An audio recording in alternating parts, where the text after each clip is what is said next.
مل کر پڑھیں الصلاۃ والسلام علیک یا رسول اللہ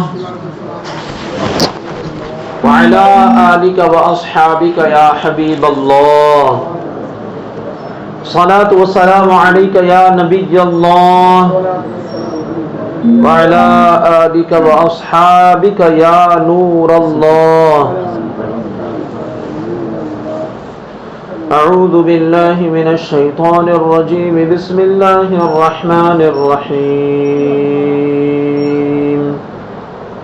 فلا وربك لا يؤمنون حتى يحكموك فيما شجر بينهم ثم لا يجدوا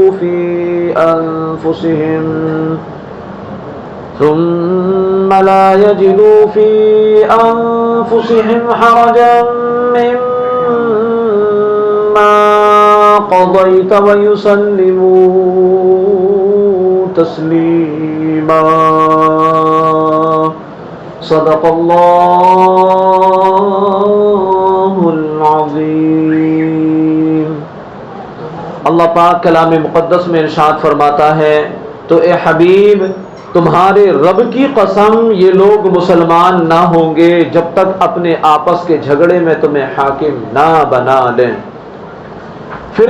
جو کچھ تم حکم فرما دو اپنے دلوں میں اس سے کوئی رکاوٹ نہ پائیں اور اچھی طرح دل سے مان لیں۔ اس آیت کا شان نزول یہ ہے کہ اہل مدینہ پہاڑ سے آنے والے پانی سے باغوں میں آب پاشی کرتے تھے، یعنی پانی دیا کرتے تھے۔ وہاں ایک انصاری کا حضرت زبیر رضی اللہ تعالیٰ عنہ سے جھگڑا ہوا کہ کون پہلے اپنے کھیت کو پانی دے گا۔ یہ معاملہ حبیب کبریا جناب محمد الرسول اللہ صلی اللہ علیہ وسلم کے حضور پیش کیا گیا۔ مدینے والے آقا صلی اللہ علیہ وسلم نے ارشاد فرمایا اے زبیر تم اپنے باغ کو پانی دے کر اپنے پڑوسی کی طرف پانی چھوڑ دو، اپنے پڑوسی کی طرف پانی کو پھیر دیا کرو، چھوڑ دیا کرو۔ حضرت زبیر رضی اللہ تعالیٰ عنہ کو پہلے پانی کی اجازت اس لیے دی گئی کہ ان کا کھیت پہلے آتا تھا، اس کے بعد ان پڑوسی کا کھیت آتا تھا۔ جب آپ نے یہ فیصلہ سنایا تو اس فیصلے کے باوجود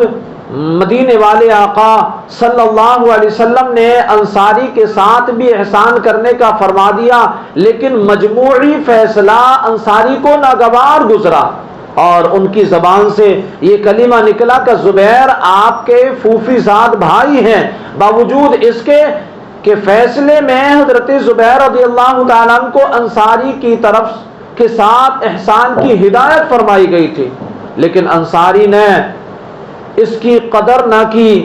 تو نبی پاک صلی اللہ علیہ وسلم نے حضرت زبیر رضی اللہ تعالیٰ عنہ کو حکم دیا کہ اپنے باغ کو سیراب کر کے پانی روک لو۔ اس پر یہ آیت کریمہ نازل ہوئی اور بتا دیا گیا کہ حبیب خدا جناب محمد الرسول اللہ صلی اللہ علیہ وسلم کے حکم کو تسلیم کرنا فرض قطعی ہے۔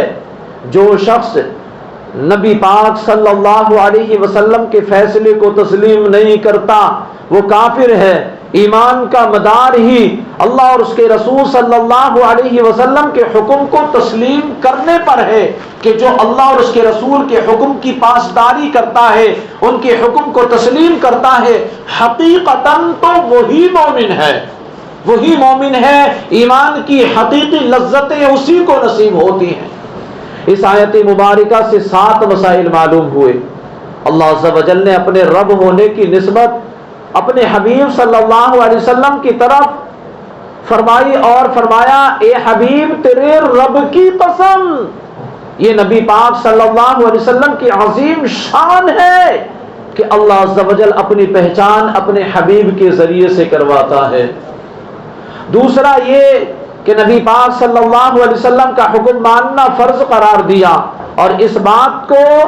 اپنے رب ہونے کی قسم کے ساتھ پختہ کیا۔ اور تیسرا یہ کہ حضور پاک صلی اللہ علیہ وسلم کا حکم ماننے سے انکار کرنے والے کو کافر قرار دیا۔ کہ وہ کافر ہے جو میرے محبوب کا کہنا نہ مانے۔ اور چوتھا یہ کہ تاجدار مدینہ صلی اللہ علیہ وسلم حاکم ہے، آپ کو حاکمیت عطا فرمائی گئی، آپ کو اختیارات دیے گئے کہ جو فیصلہ آپ کر دیں وہی شریعت ہے، وہی شریعت ہے۔ اور پانچواں یہ کہ اللہ بھی حاکم ہے اور نبی پاک صلی اللہ علیہ وسلم بھی حاکم ہے، البتہ دونوں میں لا متناہی فرق ہے۔ اس سے یہ بھی معلوم ہوا کہ بہت سی صفات جو اللہ عز و جل کے لیے استعمال ہوتی ہیں، اگر وہ نبی پاک صلی اللہ علیہ وسلم کے لیے استعمال کی جائے تو شرک لازم نہیں آتا جب تک کہ شرک کی حقیقت نہ پائی جائے، شرک کی حقیقت نہ پائی جائے۔ اور چھٹی بات یہ ارشاد فرمائی گئی کہ نبی پاک صلی اللہ علیہ وسلم کا حکم دل و جان سے ماننا ضروری ہے، اور اس کے بارے میں دل میں بھی کوئی رکاوٹ نہیں ہونی چاہیے۔ اسی لیے آیت کے آخر میں فرمایا پھر اپنے دلوں میں آپ صلی اللہ علیہ وسلم کے حکم کے متعلق کوئی رکاوٹ نہ پائیں اور دل و جان سے آپ کے حکم کو تسلیم کرنے، یہ ایمان ہے، یہ ایمان ہے۔ اور پھر ساتویں بات جو فرمائی گئی وہ یہ کہ اس سے یہ بھی معلوم ہوا کہ اسلامی احکام کا ماننا فرض ہے اور ان کو نہ ماننا کفر ہے، نیز ان پر اعتراضات کرنا،